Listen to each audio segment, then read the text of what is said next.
Hi there, welcome back to my channel.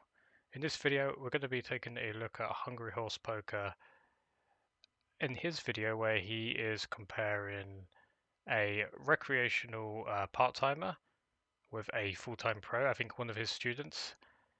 And I'm going to talk about how I would play the hands. So yeah, I'll skip over most of the explanations that the players do in the video, but I will link the original video in the description. So if you want to watch the whole thing, go watch his video. Don't watch this one.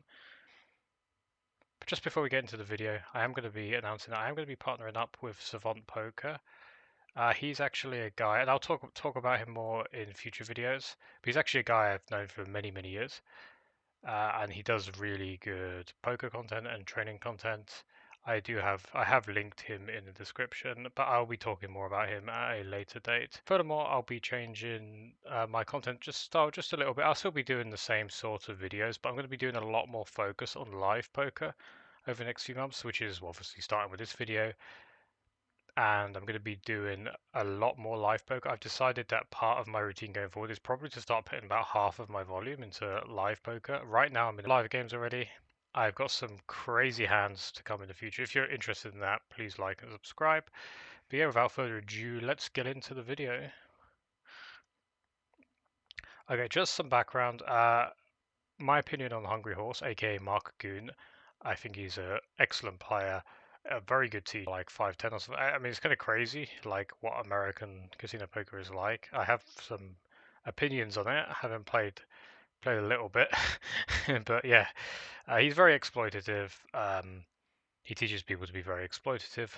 Obviously, when you become exploitative, you suddenly become exploitable, and the way to counter exploit are very obvious. However, and that's not really the approach you are taught online, because as you move up stakes, as you play against other professionals, they will obviously start playing better, and it will hurt your win rate to be as exploitative as he is. However, he's just teaching people how to beat low stakes live soft games where most of the players just don't even try. So that's just sort of my disclaimer. I think he's a very good teacher, and I'm looking forward to going to the video. I'm just going to talk about the hands from my approach. Here's the first hand.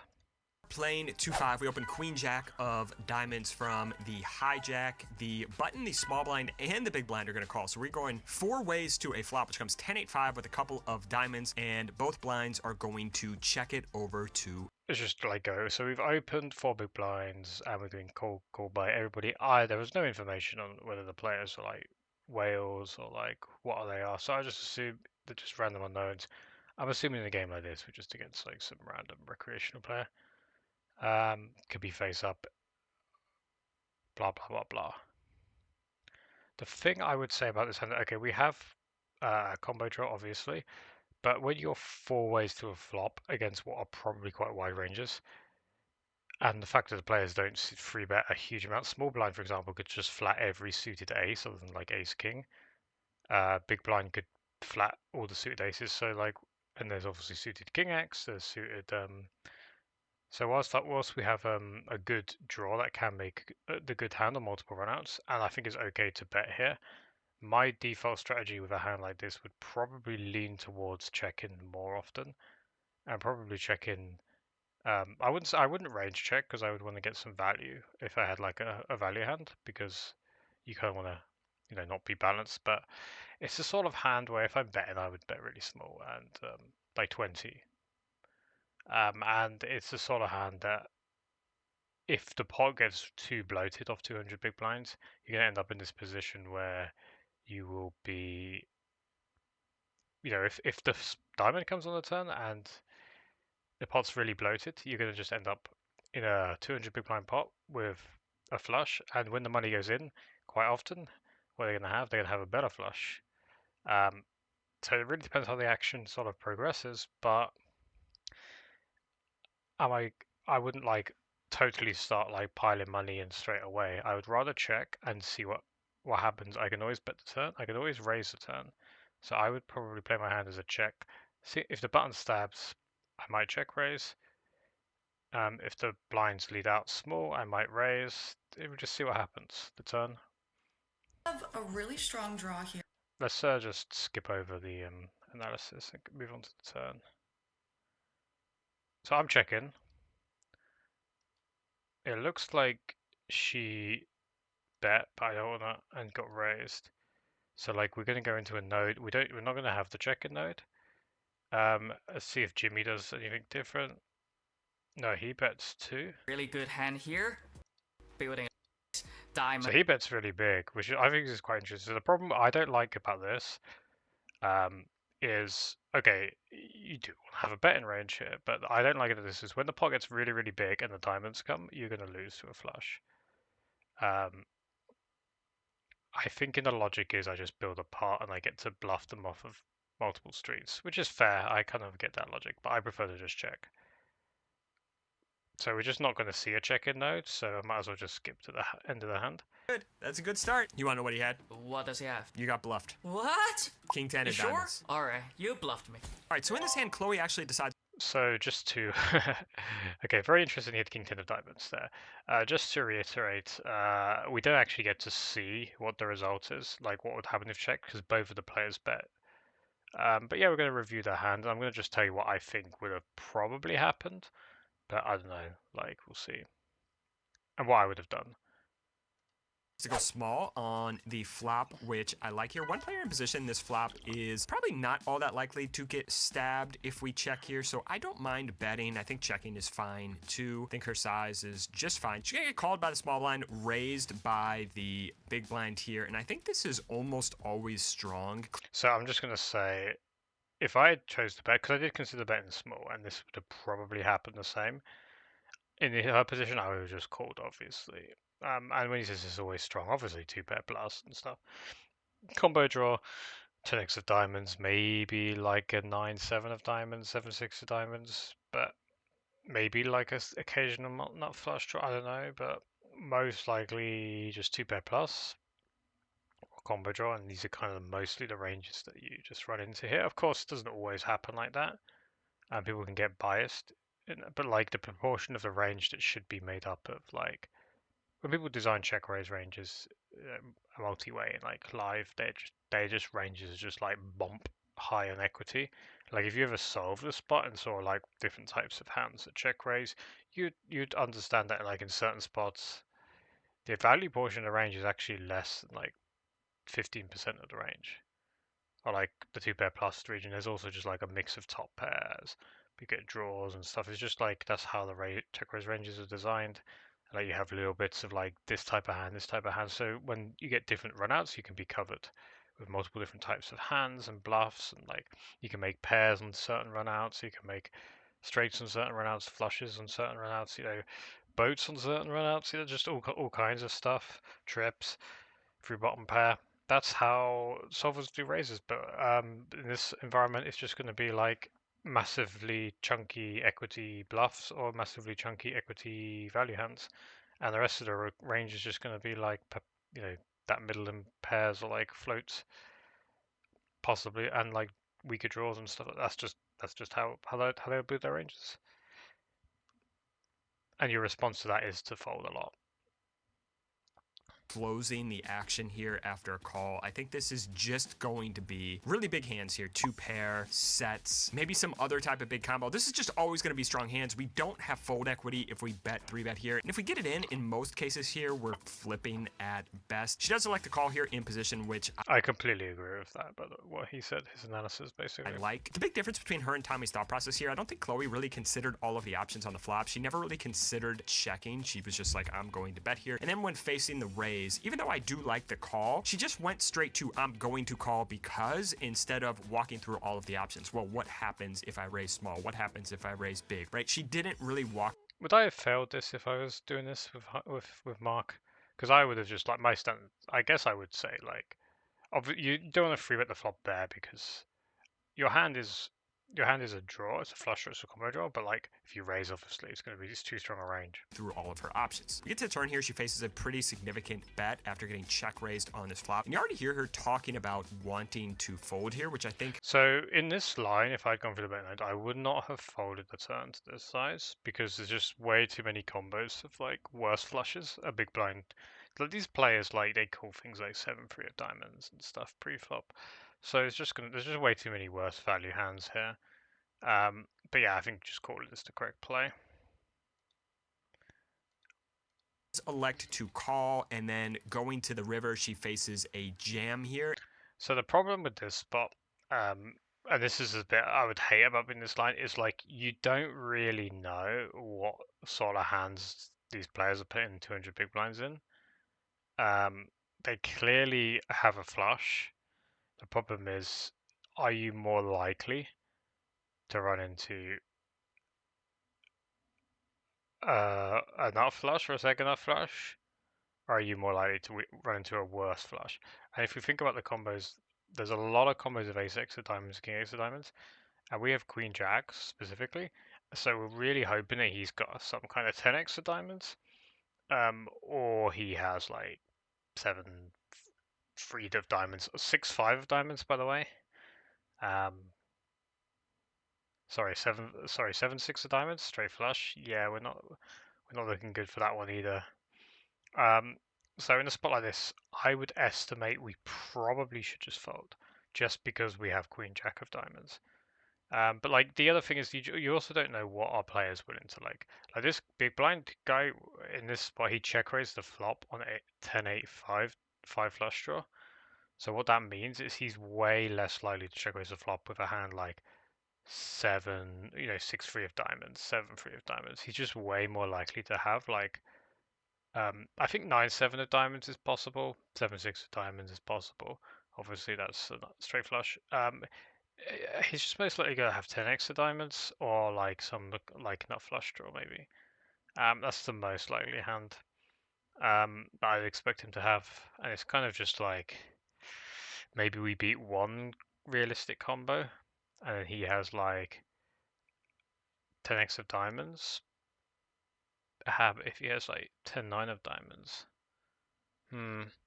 It's actually tempting to call here. It just depends really, because I think 10x diamonds raises quite a lot and we beat that, but there's not a lot of 10x diamonds. 10-7, 10-9, 10-6. Okay, I think as played you probably just have to call, but that's just me having like no knowledge of the guy. I think as played you have to call. I wouldn't have taken this line, but yeah, I mean, it's just how it really is. But check raise bet, is it just a nuts always? It's hard to say because you just don't have the info on the guy. He could just be like a whale. He could just be like a type player. If I sat there and played an hour with the guy, I see sort of how he plays and how he bets. I kind of would have a clear idea. If he's just a complete unknown, I sat down unknown, I'm just gonna have to call. If I lose these 200 big blinds, I lose 200 big blinds. It's just how it is. And she actually does find the fold, which I think is a pretty solidly played river here. I think she played this spot pretty darn well. Tommy. Well, she would have.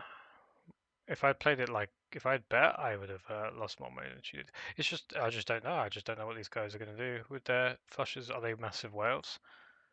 Are they going to put like all of their money in with 10-6 of diamonds? Or are they just going to put like they're going to bet the river like block or something? I don't know.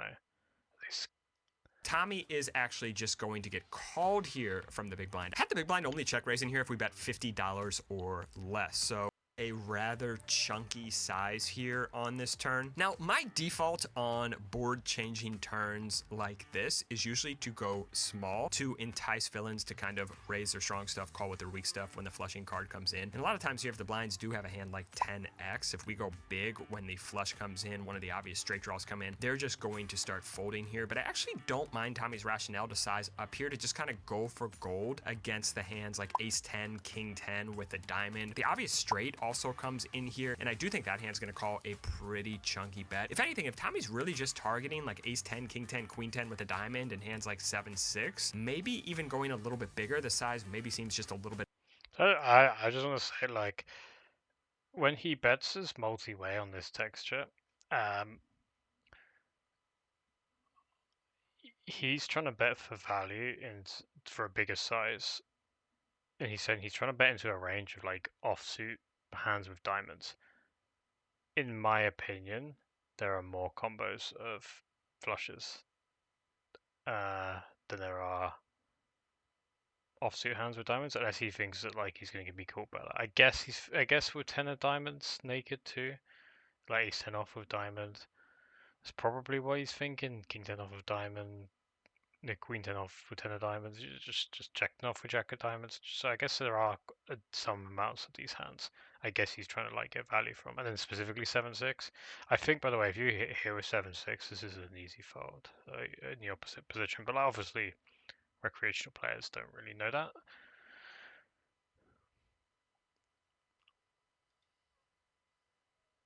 The way he played, he got raised on the turn.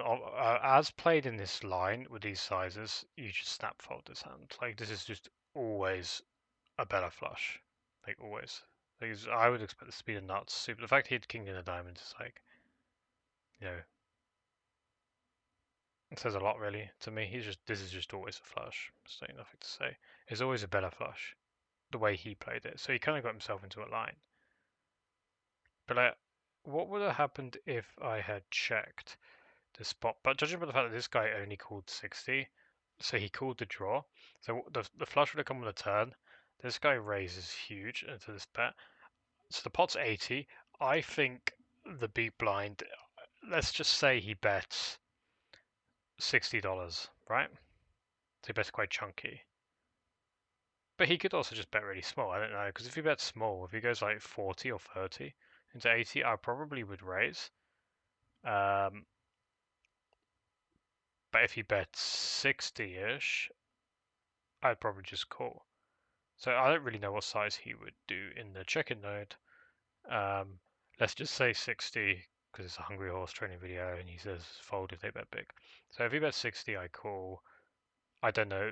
The small blind was happy to call. I guess would the small blind have called too? I don't know. It doesn't matter that much. Let's just say he folds 200 on the river. The river was a 9 of clubs. There's 200 on the river. The guy's going to bet big again, say 150.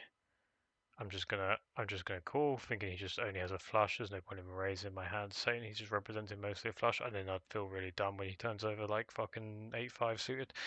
But yeah, that's how I would have played the hand anyway.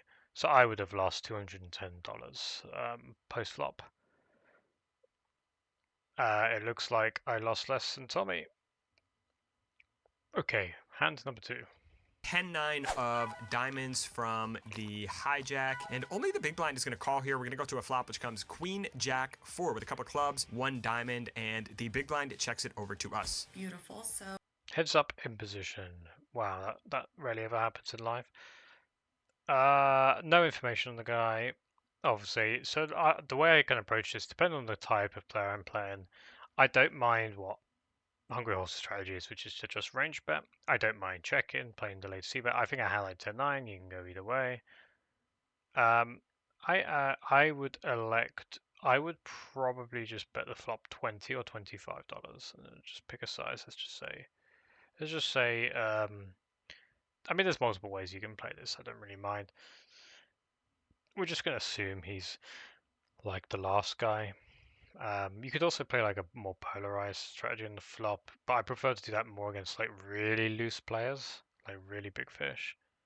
So yeah, I'm gonna bet 25 on the flop, I guess. And what this bet would achieve is it mostly just like obviously cleans up some equity. Would I bet my range? Now he talks about range bet in the flop. I don't think you want to range bet your flop versus Rex.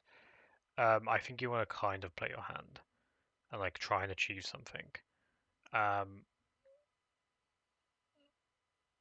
Like if I have a 4, would I rather not just bet the flop and like potentially barrel him off of like pocket 7s on the turn? But if I have like a jack, is there really any benefit in betting the flop? You know, is the guy going to bluff a lot? We don't know. Like, is he going to tell us what he has with his size? How are we going to win the hand? It's just kind of like, what would you do with certain types of hands? It's like, I don't mind like checking, and if I have trash, I don't mind checking trash hands either, because I would rather delay c-bet trash, rather than just like range bet it. Obviously it does mean that you can like win the hand now if you bet range, but you're going to get a lot more info on the turn by them checking. So I don't really like mind. I just sort of like playing my hand in a little face up.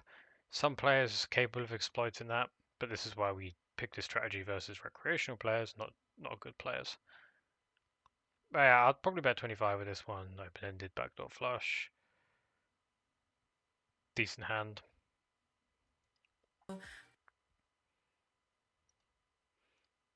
So she sizes up to 35. What does the villain do? It looks like the villain just calls.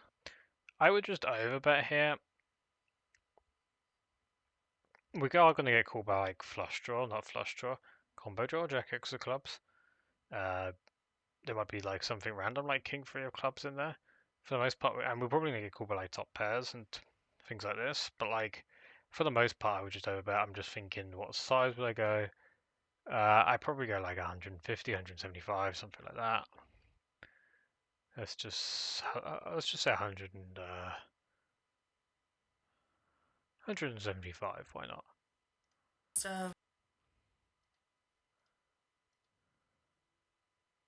So she goes really small, which I don't really like. It doesn't really do anything. We get to the river. It's a queen, offsuit queen. So his queen X is never folding. The real question to me is whether we get called by jack X of clubs, 3x of clubs on the river. I play enough poker to know in a spot like this, you need to bet pretty big to make a jack fold. And I played enough poker online where if I were to shove here, I think jack X of clubs sometimes hears me. Because when you shove, you saying you have a boat, and people will just like, I has blocker, I call. Maybe these players don't think like that, they just take calling, like one pair hands on boards like this, but it's not my experience anyway. Yeah, generally, so there's nothing to make fold other than just like not flush draw or like, some kind of king X of clubs type hand. Um, yeah, so we just bet small here to make them fold. You probably could just bet really small. But I sort of don't like betting really, really small because it looks so dumb. But it's probably okay play exploitatively. It's probably fine to just bet $80 to be honest. I'll just go 100. He's gonna have enough flush draw combos to make fold. Just bet 100 here. That's my plan. So Tommy does a similar size to me. I said 25. Tommy just goes 20, which is basically almost the same.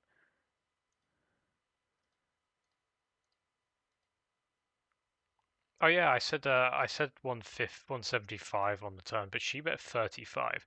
So if I'd gone 25-25, this pot would be 92. So if it were 92, I think I would just bet 150, round 150 rather than 175. Just want to put it out there. I don't know what happens. So he goes 160. So we're kind of the same size, basically. He's putting a bit more money than me. Tommy's putting 180. I put 25 on the flop, so I put 175 in. And have ace 10 of clubs, and on this river, we can choose a pretty small size to fold out better hands than us. So I'll just bet like $100, folding out ace high draws. I just want to put it out here. If I'm in the inverse, big blind, right, and I see this line where it goes bet 100 on the river, I'm gonna call ace 10 of clubs. I'm just saying. I'm not saying that like in a kind of arrogant way of like saying, oh, I just know you just have these wicked. It's just if you think about it, like think about it logically, like these players love to like hand target, right? If you have a boat in the spot you're shoving because you want to get paid by a queen, if you have a queen, you want to get paid by a jack. You're gonna bet like they love to target hands, and the problem with this strategy is like it's kind of obviously it's gonna work when players just don't think. But like if you have ace no clubs, you think if someone bets 100, I have enough flush draw. I beat all of the worst draws that would bluff, and I'm getting 20% pot odds. And it's like you just have a you just in fact you don't even get 20% here. You get like fucking 18%. The percentage chance of him having a bluff 20% of the time or more, I just think he's just going to bluff like more than 20% of the time. In fact, what he's probably saying, in reality, this size is only 100% bluffs, but we don't actually know that. But like based on math data analysis, 1/3 bet in this kind of line in position is gotta be more than 18% bluffs, and ace high in our flush draw is going to beat all of those bluffs.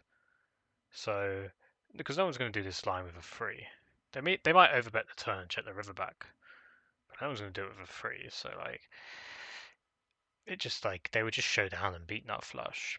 No one's going to try and make you fold the jack. So it's just like, just from the inverse perspective, this bet it probably works on this stake against, but like a player who's like thinking and using their brain is just going to call ace deck nut flush draw. But yeah, I mean, I would have played the hand sort of similarly. The pot would be roughly the same size. I would have bet 100 as well. Why the hell are we always running into it? To 400. Why the hell are we always running into it? Can we just win a pot? What do you want to do now? You want to go all in? I want to go all out. Alright, so we are going to fold, and Villain has king, queen offsuit. He size All out. I love Tommy. shrugs his shoulders. He says, Yeah. if you have it, you have it. Throws in one chip Oh, and flips over king, queen. yeah. Yep, that's unsurprising. I would have played it very similar to Tommy. I think I would have lost $5 less. That would be it. I'm not quite sure how much I actually lost in the hand, so we're going to count it up. We can actually see how it's going so far. I could just sort of look. So what have I lost? I've lost 485. Okay. My nittiness is being rewarded by not c-betting the flop.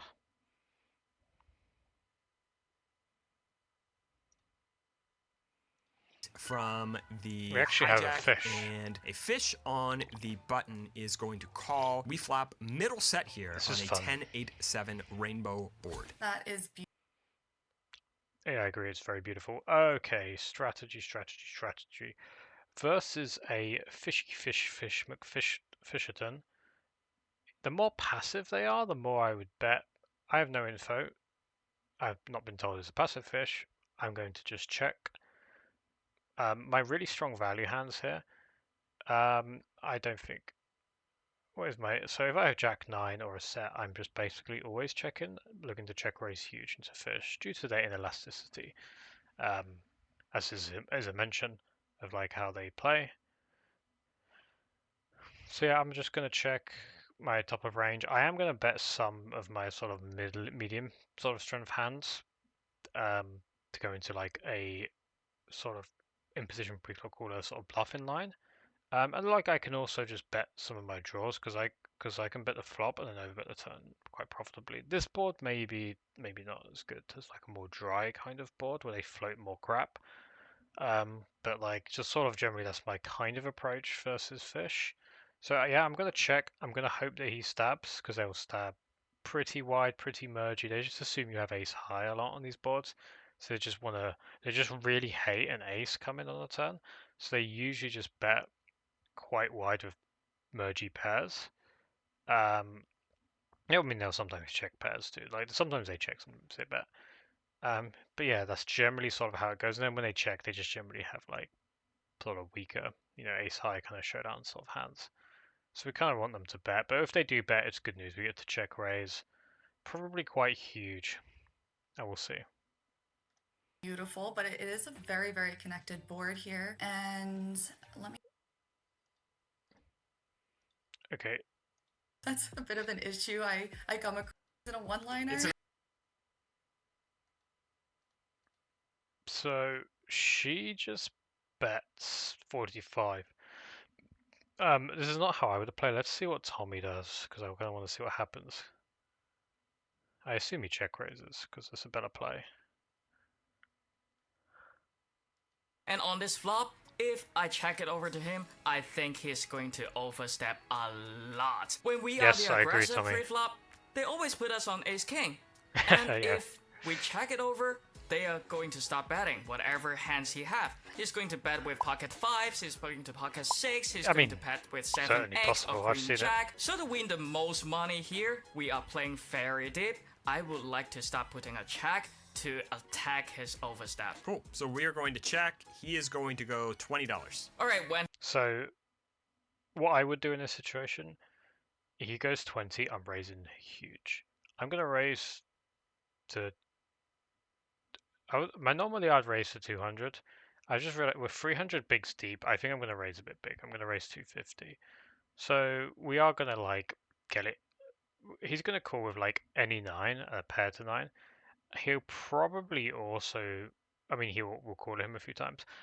I do think sometimes you're gonna get called by like, and I mean, he's also gonna have like two pair. I think when he does his size, he might have less two pair and set. But like, I think a nine is like the most. If we go really huge, we're mostly getting called by a nine. Now we could raise like more small. So just say explain like in theory, you have a board like 10-8-7. Your overpairs only want to raise to like a $70 size because they need to be called by like the one pair stabs. Like, so you want to use the smaller size. So there's nothing too wrong with the smaller sizing, but because he's a fish, he's an elastic, we kind of want to like maximize our value versus certain parts of the range. But I don't mind like a smaller raise in here. I know they're talking about like check raise and huge, but some fish are going to put in a $1,500 with one pair if they think you're bluffing, or like they're going to put in a lot of money on the flop and the turn with one pair hands. Because like he could call the flop with King 10 of diamonds, for example. Jack 10 of, like Jack 10's not going to fold this flop.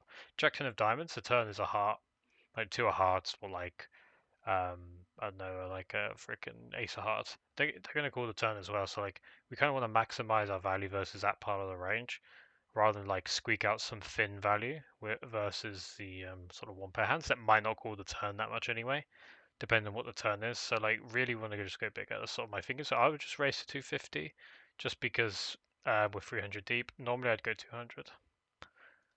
He go for $20. He never has a straight here. And Okay, I disagree with that. They definitely can be merging and just bet small with their straights. Remember, they think you have ace high and they want to be cool when they have a straight. So I do think it's more likely he doesn't have a super strong hand, but it's to say he never has it is not correct. our hand is too strong to worry about a straight. So what is his range? He can have pocket sixes, he can have 10x, and I 250. All right. So So he picks 250 as well. So what does the fish do? 250, and he is going to call. You're going to love this turn because it's an offsuit Okay. 6. yes, Okay, so we've done exactly the same thing as Tommy, which is nice. What would I do here? I'm just trying to think. If I bet really small, I could get called by Jack 10. The problem with betting small is when he has a 9, he just always raises. So it's just kind of like you could go check. If it goes check check, you're probably gonna be against like something like 7-6, maybe pocket sixes, or like Jack 10, Ace 10, maybe of diamonds, just something like that. Quite often, maybe they bet like two pair on the turn small, but like you're not getting much more value from those hands anyway. If we went like 100 here, they're definitely, because I think like a smaller size is probably what you would want to bet here. Like, but like once you use this huge check raise size, and you're really filtering their range to like having a good amount of 9x as well. I just feel like you just want to check because you bet small, they're going to raise a 9 all the time, and you might not even get to see a river because if they shove, you have to fold. So we're just going to check, and if he bets too big, we're folding. But like for the most part, we're going to call with implied odds and stuff. yes, you know what I'm thinking. We definitely love this turn. A lot of his inelastic hands that call our check raise on the flop gets there, like 10-9, Yep. pocket 9s, 8-9. So on this turn, I just want to say, like every single hand that he mentioned should always call versus a check raise when you're huge. He uses the term inelastic. I mean, if you run it through a solver and your range is only like straights and sets, zero bluffs, and he has 10-9, maybe you start the fold. You're gonna fold these hands, but for the most part, like if you assume that your range, even if it's like unbalanced the bluffs, but you have some bluffs, and you do that, like you kind of do still like call these hands quite often versus a check, even like a massive check raise. I'm just saying, like, so when he uses say inelastic hands, it's not like I would think of it more like Because there are spots where you're going to face like an overbet and you should be folding certain type of hands that just don't fold because they're fish.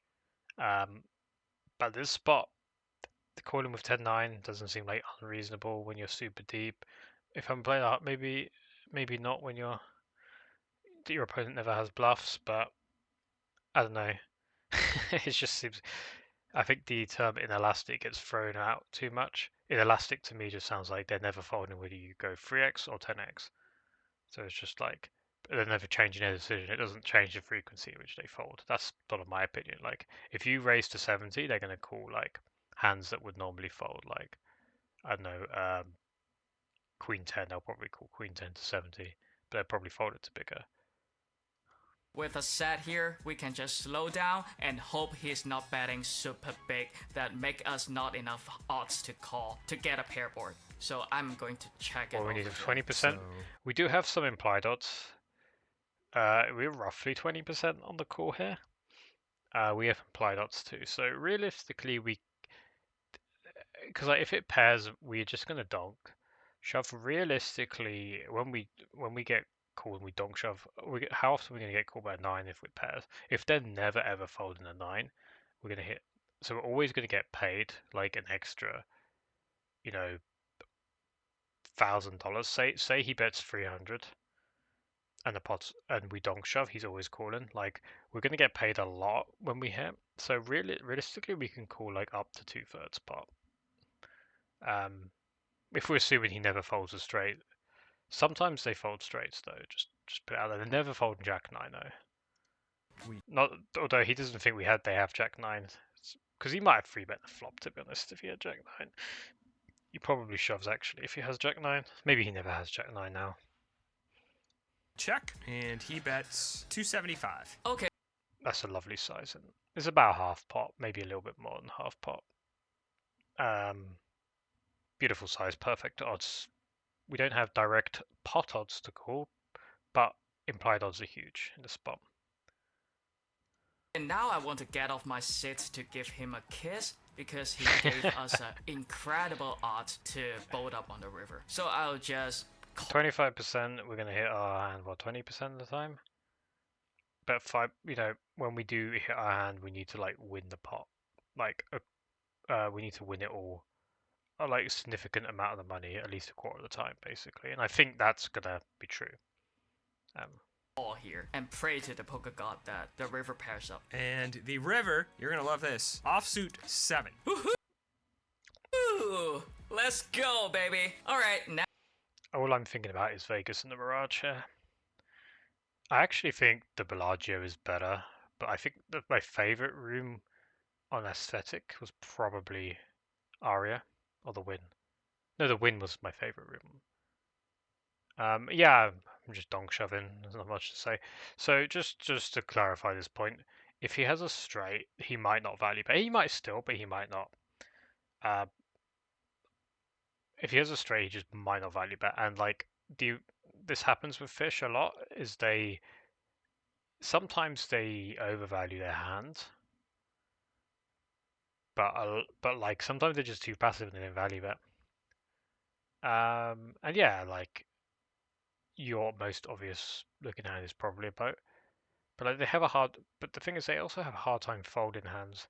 So I'm just donk shoving. Like you could donk like 500 to get a crying call. Yeah, I'm just donk shoving. I have the nuts. I'm just donk shoving. It's just simple as that. Yeah, not much to say about this one. Now, how much do we got behind? We like half pot. They may even fold to a check raise. So check raise would generate fold equity, and we hate. Yeah, I mean, I guess I see what he's saying. Also, if they do bet, they bet 300 and you check raise, they might not even come. Getting Tell me any what you fold do. equity here. So I'll just ask myself, is this guy going to fold us straight if we go all in? If not, I am shipping here myself. I'm going all in. He beat you into the pot. That's not good. I should have went larger. And he shows pocket 7. No, I'm just kidding. He has 10-9. Oh, okay. He has 10. Okay, what does he do versus my line? He likes to just come out and bet. I think I do. And he is going to call, and he has. He calls 10-9 versus a donk shove. Oh, ooh, that's beautiful. That's beautiful.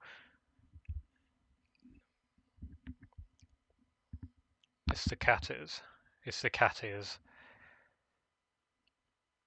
This isn't my headset, by the way. It's my wife's, but that's my excuse, and I'm sticking to it. Yeah, I would say, like, judging by how she played the hand, she got like min value. She got good value, but she got min value. Like, this is the difference. Is like being able to win that extra $1,000 is like huge against fish. You just have to punish, punish, punish, punish. That's a big part of the skill, and that's kind of I guess that's the difference between like a pro and a part-time player. Look at her face. She's in pain knowing that like she could have got more money. Anyway, how much did we win? Well, we started the pot with 1,500, and we won 1,500 minus the rake, but we're not counting the rake. It's a rake-free game. It's timed rake, so we'll put that down. Then we're in the big blind with 7-6 of hearts. A trying wreck is going to open in the hijack. We are going to defend. Flop comes 8-7-5 rainbow. It's just defending the 7-6 pre-flop. You don't want to free bet him. I would free bet, even though he's a trying wreck. I would still free bet. Okay, I understand that like maybe against fish you have like linear range, and 7-6 maybe it's not the greatest versus a fish who's going to call a free bet with like ace-7 offsuit. But like you say, he's a trying wreck, so that means he's probably playing like decent-ish pre-flop kind of thing. You know, he's gonna like open fold ace, you know, things like ace-7 suited and stuff. Okay, he's, you know, maybe because you're deeper, he'll call like bigger. But I would definitely free bet this hand pre-flop. I'm just saying, which would have mean that the flop strategy would have been a little different. Would that have been good for me? I have no idea. Also, we flop middle pair, and we're going to check it over to the trying wreck. I'm assuming we check it over, but I'll give you the option. Okay, we'll just roll with it. I'm not gonna try and predict what he does in the free bet part. I'm just gonna roll with it. Say we called. We were scared. No. I like donking flops a lot. Oh, he's talking about donking the flop. I would not donk versus a recreational player because I think when they had their strategy, imposition, betting strategy, will just kind of reveal a lot about their hand. Just sort of generally. Whereas donking, it's kind of hard to sort of know where you're at. And if I was going to donk, I wouldn't donk this type of hand. I know in theory against like players who know how to like check back a lot of ace high, it would obviously make sense. I don't think I really ever do it, and I'll be honest, I hate when people donk into me. I don't know why I hate it. I think it just annoys me. It's not even from like, it's almost like it's really easy to exploit, but it just annoys me. I'm like, why are you switching up the script here? Like, do what you're supposed to do. That is such a recreational mindset. So just for the sake of like explaining to players like her, the reason why you would donk this board is because the try and Rex range is extremely weighted towards overcards and Broadway hands. Even though it does have like overpairs, whereas you have in your range hands that they can't have, which are stronger, such as 7-5 suited, 8-5 suited. 4BB open, you probably don't want to defend 8-5 suited, but it doesn't really matter that much for the sake of the example of why we would donk. 9-6 suited, shout out to 9-6 suited, 6-4 suited. So we have these hands in our range that they don't have, therefore, and because they're going to have a high check-in frequency on this board, because they're going to not want to bet a lot of their ace highs and king highs and not really going to like to bet this kind of board. They'd rather just see a turn.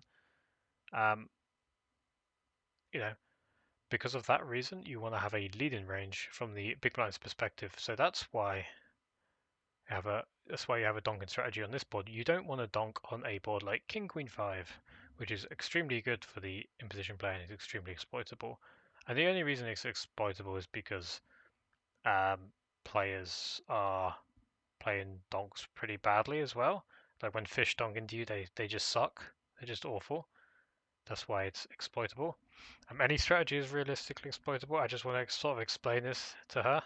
She won't be watching, but I just want to kind of explain. That's why you would donk this board, but not other boards. If you don't know this, you should probably get better at the game. But yeah, I'm checking it over. I love when they donk. You do. It's funny. Abby said that as well. You have no idea how much I love when fish donk. I think as like a Well, you're not the fish here. They're the fish. Anyway, so it seems like the T-Rex has... the T-Rex, I love that name. The T-Rex. Seems like this guy has bet pretty big, about 3/4 pot. So yeah, they're kind of just saying that they have an overpair here, quite a lot. Check raising. I don't know if they're going to fold over pairs 200 big blinds deep. If I'm 100 deep, I'm a lot more used to this spot 100 deep. They ain't folding an overpair 100 deep. So I would generally just call. If 200 deep is they start folding overpairs, I have no idea. Like, these guys will be able to tell you better, more. I think I'm just going to call, like, not going to try and bluff into an overpair range. I do think we get to turn our hand into a bluff on certain runouts, and they will reveal more information about their hand. So we're just going to call sort of player equity kind of thing. We'll probably lead if we hit a straight. Well, if it's a 4, we'll lead, I guess. Probably, do I want to lead on a 9? Yeah, I'll lead on a 9 too, why not? dynamic acted. Turn is king. So there's a king. Maybe possibly bluff check raise the turn, but we'll see what he does. Actually, I don't think I want to bluff check raise the turn. King of diamonds, bringing in a backdoor diamond draw. And I'm Okay. assuming we're checking. I'm checking. And he checks it back. Okay. Okay, so range, something like ace 8. He could have the same hand too, I guess. Ace 8, maybe 9 8. Nines, tens, jacks, queens. Basically most of the time. I just think, like, in general, if you have these, like, tens, like maybe nines, but like maybe jacks and queens, I do think you would have bet this turn a decent amount, personally. However, I do think these players will just check quite a lot.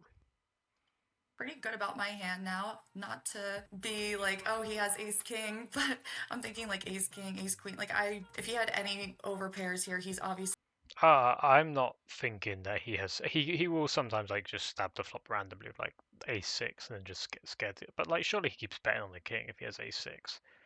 I just think like he could have like a weirdly mergy hand that we beat like pocket sixes or 6-5 or like something random like that. Fours. Maybe he'll just occasionally have like a random like ace high. But I just think for the most part, I don't think we're good here. But we'll see what the river brings. So it's a complete and utter brickaroony spoonie. I just think he's going to check back. He could possibly try and thin value bet like tens and jacks. Which you could check raise, but I don't like to check raise recreational players when they bet rivers, because maybe these players are different, I don't know, because they just generally don't fold. Maybe like these aren't actually what I would consider a fish. Like I would consider a fish a guy with like a big PFR, VPIP gap. Maybe these are just like recreational players who play like pre-flop well, so maybe you have some fold equity in that spot. But yeah, I'm just gonna think he's just gonna have like a hand like jacks or queens or nines or whatever. We could start betting and repping two pair basically, like king X. We could just check and try and showdown and occasionally win versus a miss. I'm not really opposed to either line, to be honest. If I felt really, really frisky, I would just rip out the big overbet. Make a $250 overbet. But how frisky do I feel? How frisky and how risky do I feel? I would hate to check fold this hand, but I would hate to check raise this hand. I just don't think we're good here very often. 17 and check the king. I just don't think we're good here. We don't have to handle bluff, but I just don't think we're good. I just think I would just rather bet and try and make them fold jacks and queens. So I guess I'll just bet 250. What does she do? get called by because again, if I'm putting him on She's thinking of value billing. Okay, that's not a good sign. So she checks, gets 60. I don't think we're good here. I don't like to bluff recreationals. As I've already said, I don't like to bluff recreationals. It might work because this guy could be playing like, because I don't think this is a terrible like bluffing candidate at all. Like you just go like fucking $400, you probably get good fold equity. But like if this is like sort of a guy you'd treat as like a weaker reg online, that's a good play. I think this would be the best play to check raise. If he's, I'm assuming he's like some kind of fish, because like if I'm playing against like even a reg and I just like 2x pot reopen and he's jacks, I might get heroed by jacks. Like tens probably should fold though, but like because I'm only repping 2 pair, so it's just like I'm repping very thin, but I don't really care if I'm repping thin. I don't know if I get called if I bet 250 basically. Yeah, I mean I wouldn't call. I would just fold the river here. Oh, is she cool? a little lost here on what I want to do. Okay, she's lost. It's Tommy time. Here, I'm checking here. So we are going to check, and the MP player is going to bet $30. Alright, when he used this big size on the flop, he got a pretty strong hand. And because he's a trying recursive player, I see Yep. a lot of recursive players when they have overpairs on this scary flop, they are still going big. Why? Because they are never getting check raised. They're never getting check raised in these spots with their overpairs. So they think the board is scary. I'm going to put a lot of money in there before They're never getting check raised. That makes no sense, but I'm sure he means something different. another one-liner straight comes out. So on this flop, when he chooses size, I think his range is heavily weighted to overpairs. Because he's a trying rack, he knows something. He know we can have a lot of straights, sets, 2 pairs here. And I would like to check raise here to start applying pressure to overpairs, and we still got a lot of equity going. It really depends on do we want to play a 2-street game or 3-street game. In this SPR, I would like to play a 2-street game. I want overpairs to call once on the flop, and then fold to a big chunky overbet on the turn. And if we hit our straight on the turn, I'm not going for it. But if it's a break turn, I'm going for it. So this is very, very interesting. Very interesting. So I would like to check raise to 275, and we still have a little bit overbet on the turn to get him to fold over pairs. So I'm going for 275. And the villain is going to fold, and he shows pocket jacks. Whoa. Okay, so these players are a lot different than I thought. I mean, that's fair enough. I mean, it is completely fair enough that you would fold pocket jacks to this size if you're like actually thinking about the game. Where he says like he wants him to call the turn so he can bluff shot the river, the turn on the river. You probably want to raise to like 150 then.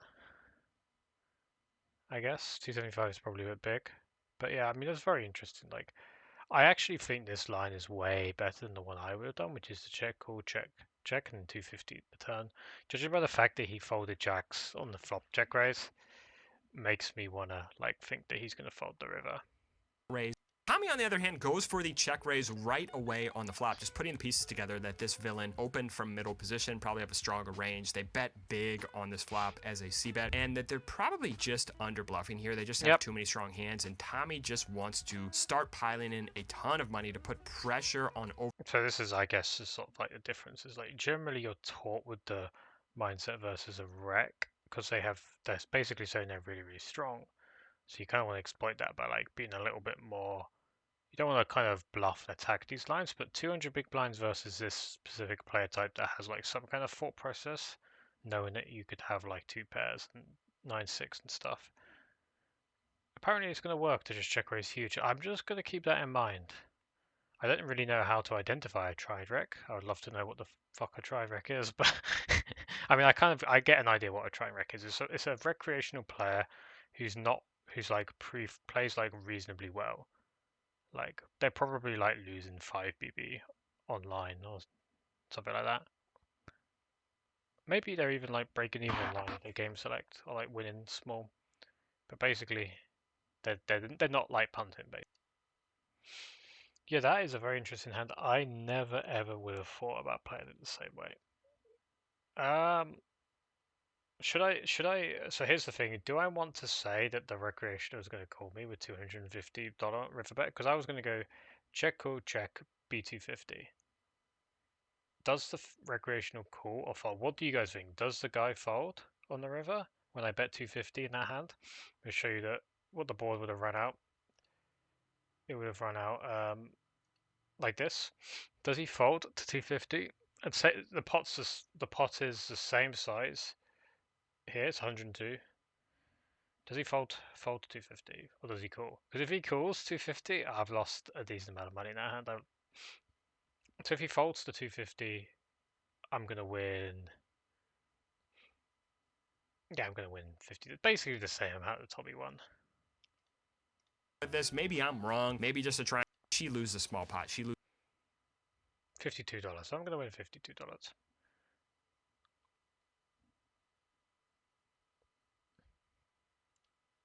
Gutter, I have front door flush. I mean, really big hand.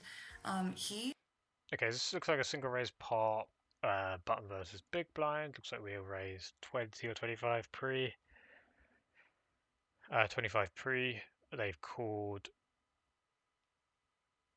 It's similar to the last hand, but it's not. It's like because it's not multi-way. There's less. You have to worry less, and it's BB versus button. The first hand, sorry. It's like you worry less about them having like nut flushes in their range here, so you're thinking more like their range is obviously wider. So like you want to line your heads up and you're in position. So it's just such a much. It's a spot where you're just like the reverse implied odds of the spot when the pot gets huge isn't going to be the same as like the first hand, which is why the first hand I prefer to check rather than like pile money into like pressure, blah blah blah, one pair hand, blah blah blah blah blah blah blah blah blah.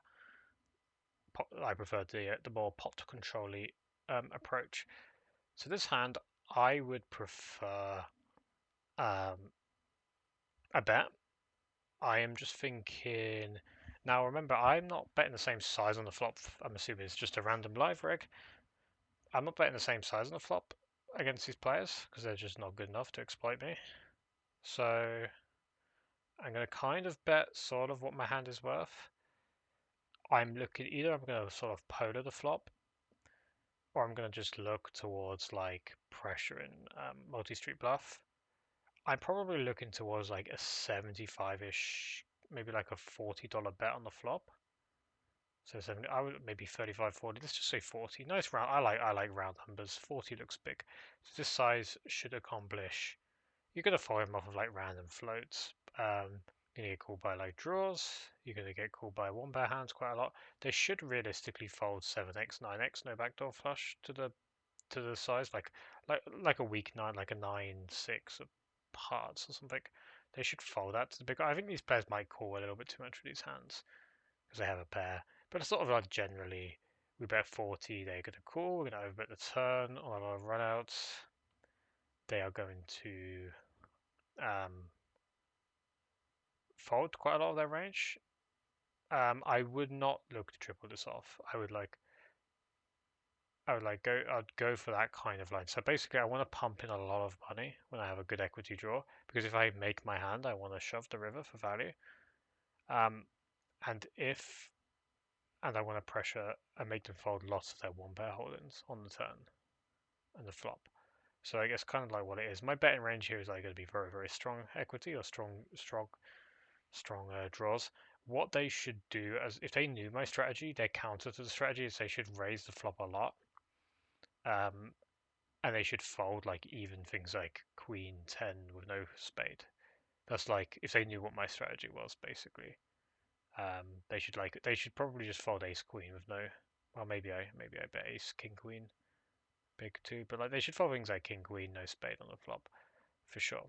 So like that's kind of how it's gonna go for me, and they should do a lot of raising, like min raising and stuff. Yeah, that's just kind of how it's gonna go because they want to pressure my like strong draws. Let's see what happens in this. She goes for 25, gets raised. Okay. I wouldn't have gone 25. Let's see what Tommy does. Does Tommy do the same as me? Continue with queen x, 9x, straight draws, flush draw, and also if he has strong hands like pocket 9s, pocket 7, 9, 7, when he check raise, we got a combo draw, we can still continue. So I'm betting $40 here. Me and Tommy are in sync. Holy. Going to raise his Okay, me and Tommy are two peas in a pod.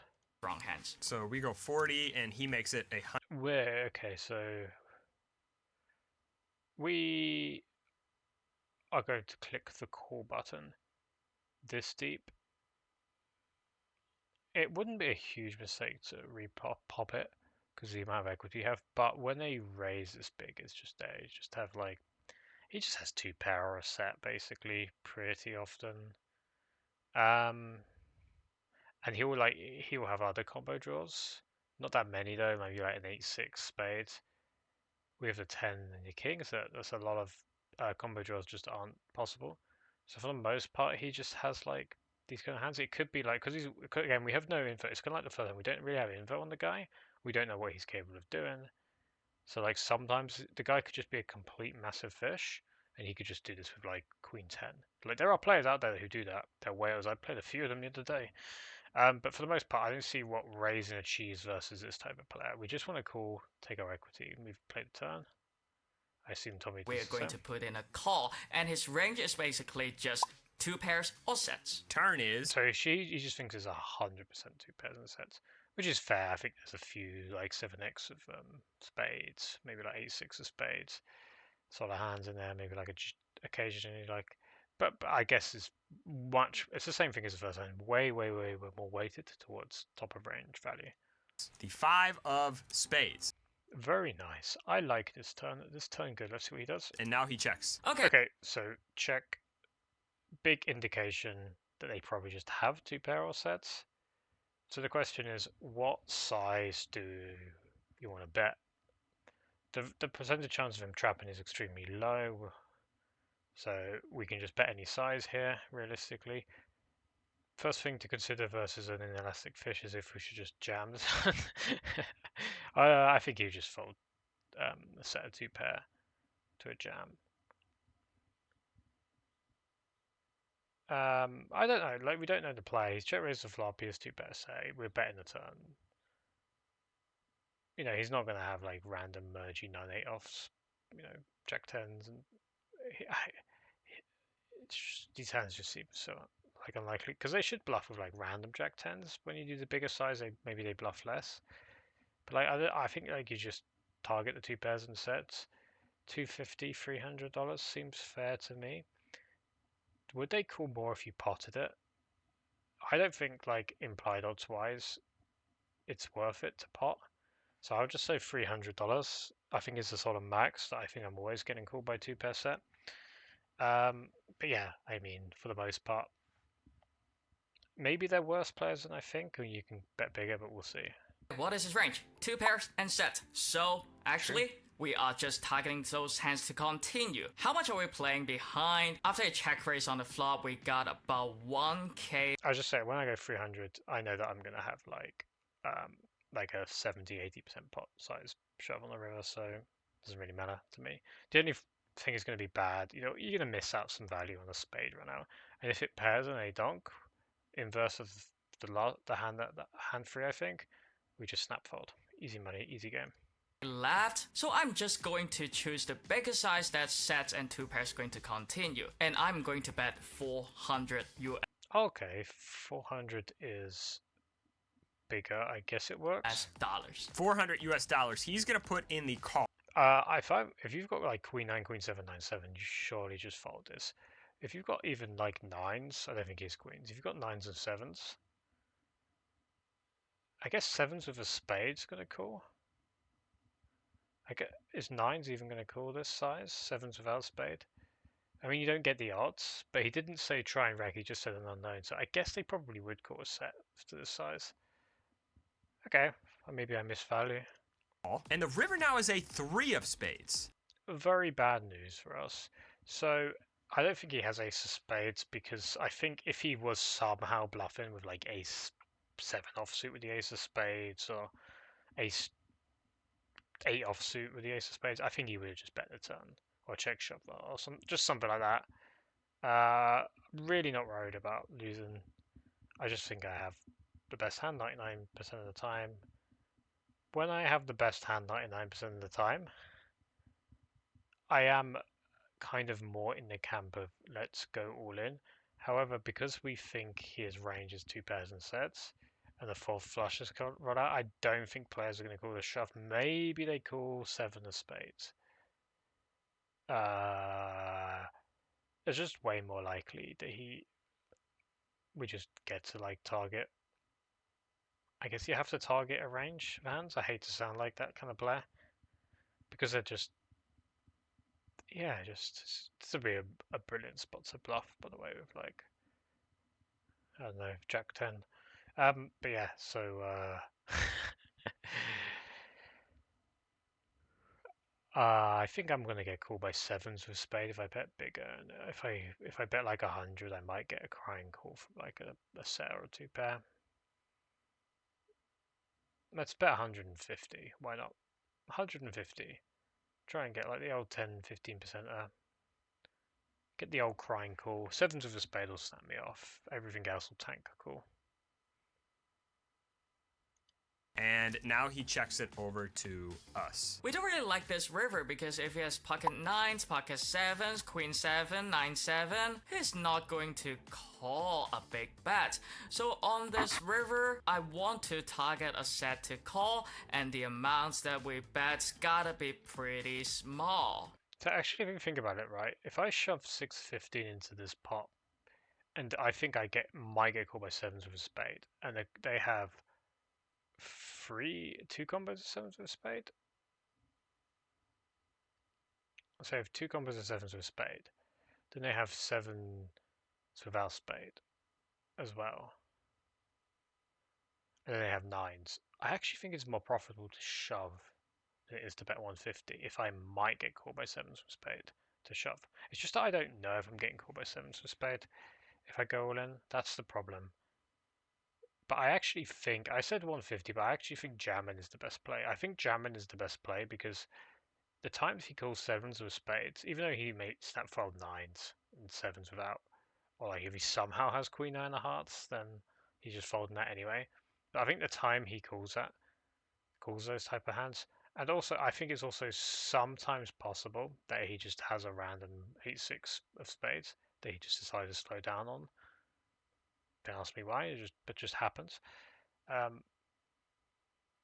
I actually think jamming is the best play. Now, I said 150, so I'm going to stick to 150, but I think jamming is the best play.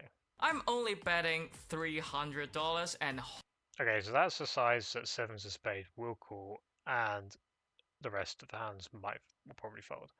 hope we got a crying call from his sets or 2 pairs. He takes his pants off and starts rolling around on the floor.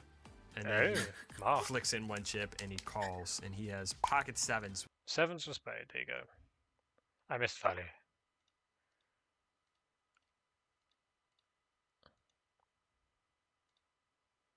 He folds here. We got it!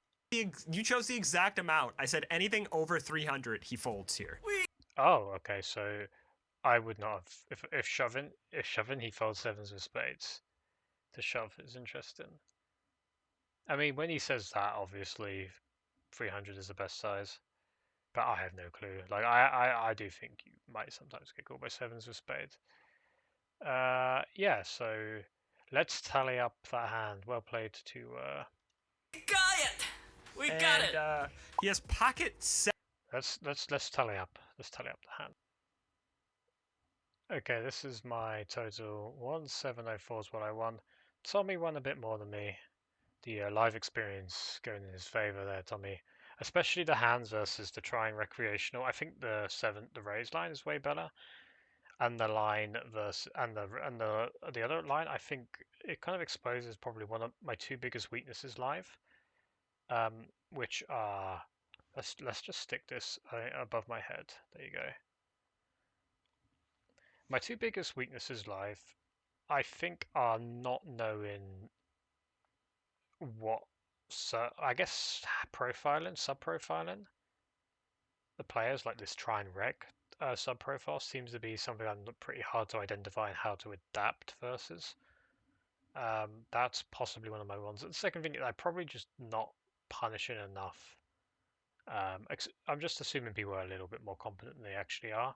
Is probably another weakness of mine, which is a bit sad to say. It's the environment I come from. I play a lot against like competent players, so it's really really hard to just be like, I'm going to bet an overbet in a spot where the range is only 2 pairs and sets, and they're always going to call because they can't let go of their hand, even though like you inverse the situation, you know that they only ever have flushes of this size. So it's like it's pointless to call, because you're never really going to draw to your hand, and your implied odds aren't good enough. Like they probably just fold quite a lot if you tongue shove when you pair. So it's just one of those sort of situations where it's like that to me is kind of a weakness. Just not really knowing how to like punish and value bet enough, and just punish certain plays. Like what are these try and wrecks going to fold? 200 big blinds deep, 300 big blinds deep. What are the recreationals going to fold? 200, 300 big blinds deep. What are they going to call? You know, and that's kind of the thing. Just the lack of experience in playing those kind of situations is what gives Tommy like more money than me. I feel a little bit bad for the Chloe. Shout out to Chloe and Tommy for doing this video, and Hungry Horse for making a video. I feel, but she only won $60. Like this is like your bread and butter basically. Is like getting the money, winning the money here is like the difference basically in the levels of the play. And yeah, I think it showed quite a lot in this hand. Respect to Tommy, respect to him. Okay, that's going to do it though. Thank you guys for watching. I will be back with more videos soon. Goodbye.